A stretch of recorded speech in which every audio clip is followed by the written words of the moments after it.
The Great Revolt of 1857. This video is brought to you by Unacademy in association with yarncentral.com.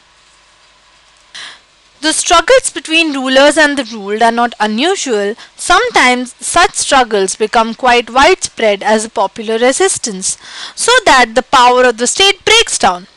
Now, a very large number of people begin to believe that they have a common enemy and rise up against this enemy at the same time. For such a situation to develop, people have to organize, communicate, take initiative and display the confidence to turn the situation around. Such a situation developed in the northern parts of India in 1857.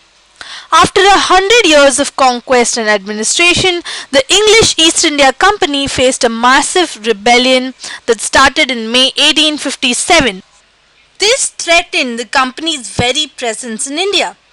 Sepoys mutinied in several places beginning from Meerut, and a large number of people from different sections of society rose up in rebellion. Some regard it as the biggest armed resistance to colonialism in the 19th century anywhere in the world. On 29th March 1857, a young soldier named Mangal Pandey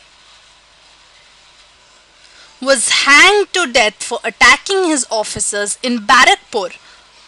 Some days later, some sepoys of the regiment at Meerut also refused to do the army drill because this army drill used the new cartridges which were suspected of coated with the fat of cows and pigs. 85 sepoys were dismissed from service and sentenced to 10 years in jail for disobeying their officers. This happened on 9th May 1857. The response, however, of the other Indian soldiers in Meerut was quite extraordinary. On 10th May, the soldiers marched to the jail in Meerut and released the imprisoned sepoys.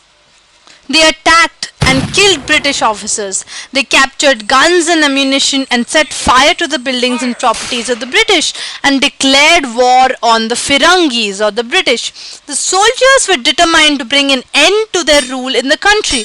But who would rule the land instead? The soldiers had an answer to this question: the Mughal Emperor Bahadur Shah Zafar. The sepoys of Meerut rode all night of 10th May to reach Delhi in the early hours next morning. As news of arrival spread, the regiment stationed in Delhi also rose up in rebellion. Again, British officers were killed, arms and ammunition seized, buildings set on fire. Triumphant soldiers gathered around the walls of the Red Fort where the Badshah lived, demanding to meet him. The emperor was not quite willing to challenge the mighty British power, but the soldiers persisted. They forced their way into the palace and proclaimed Bahadur Shah Zafar as their leader. The aging emperor had to accept this demand. He wrote letters to all chiefs and rulers of the country to come forward and organize a confederacy of Indian states to fight the British. This single step taken by Bahadur Shah had great implications. The Mughal dynasty had ruled over a very large part of the country. Now, most smaller rulers and chieftains controlled different territories on behalf of the Mughal ruler. Threatened by the expansion of British rule, many of them felt that if the Mughal emperor could rule again, they too would be able to rule their own territories once more. Now, the British had not expected this to happen. They thought the disturbance caused by the issue of the cartridges would die down. But Bahadur Shah Zafar's decision to bless the rebellion changed the entire situation dramatically. Often when people see an alternative possibility, they feel inspired and enthused. It gives them the courage, the hope and the confidence they require to act. Now, after the British were routed from Delhi, there was no uprising for almost a week. So it took that much time for the news to travel. Now then a spurt of mutinies began. So regiment after regiment mutinied and took off to join other troops at nodal points like Delhi, Kanpur and Lucknow. Now, after them, the people of the towns and villages also rose up in rebellion and rallied around local leaders, zamindars, and chiefs who were prepared to establish the authority and fight the British. Nana Sahib, the adopted son of Peshwa Bajirao II, who lived near Kanpur, gathered armed forces and expelled the British garrison from the city. He proclaimed himself Peshwa. He declared that he was a governor under Emperor Bahadur Shah Zafar. Similarly, in Lucknow, Birjis Qadar, the son of the deposed Nawab Wajid Ali Shah, was proclaimed the new Nawab. He too acknowledged Bahadur Shah Zafar as his emperor. Now his mother, Begum Hazrat Mahal, took an active part in organizing the uprising against the British. Similarly, in Jhansi, Rani Lakshmi Bai joined the rebels and fought the British with the help of Tantia Top, the general of Nana Sahib.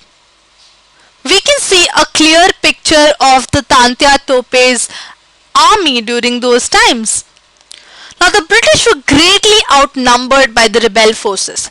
They were defeated in a number of battles. This convinced the people that the rule of the British had collapsed for good and gave them the confidence to take the plunge and join the rebellion.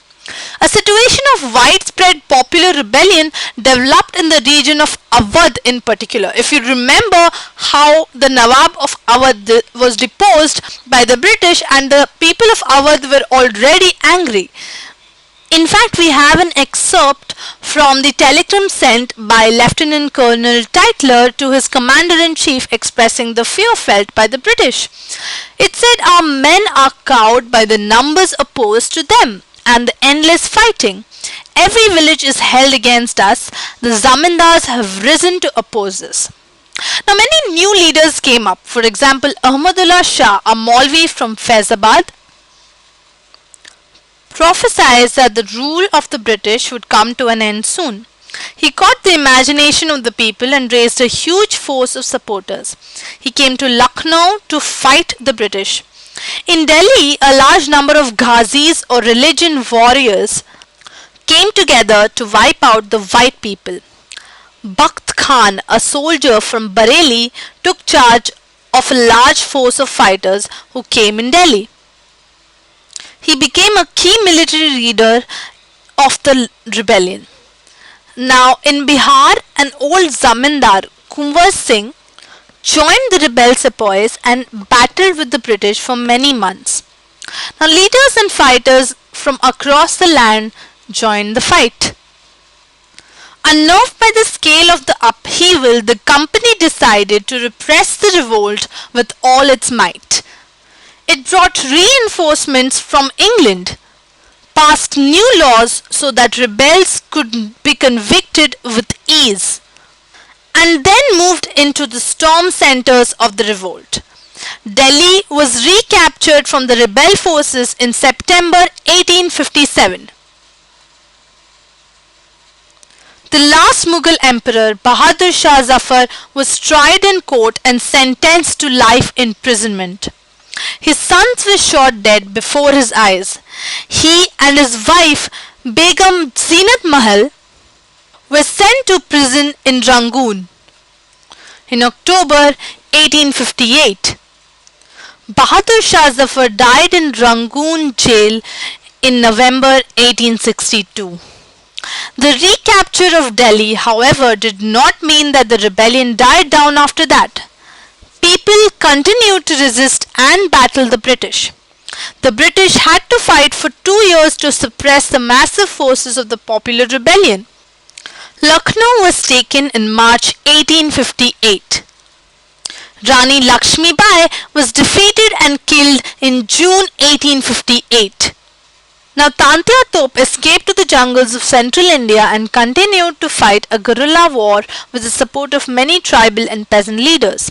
He was captured, tried and killed in April 1859. Just as victories against the British had earlier encouraged rebellion, the defeat of rebel forces encouraged desertions. The British also tried their best to win back the loyalty of the people. They announced rewards for loyal landholders would be allowed to continue to enjoy traditional rights over the lands. So, this was their politics. Those who had rebelled were told that if they submitted to the British and if they had not killed any white people, they would remain safe and their rights and claims to the land would not be denied. So far we noticed how the rebellion started off as small as a Sepoy mutiny by Mangal Pandey, spread to all parts of India, and became what came to be known as the greatest revolt ever fought in Indian history. Hence, it is now called the Great Revolt of 1857. In our next video, we'll be talking about the aftermath of this Great Revolt.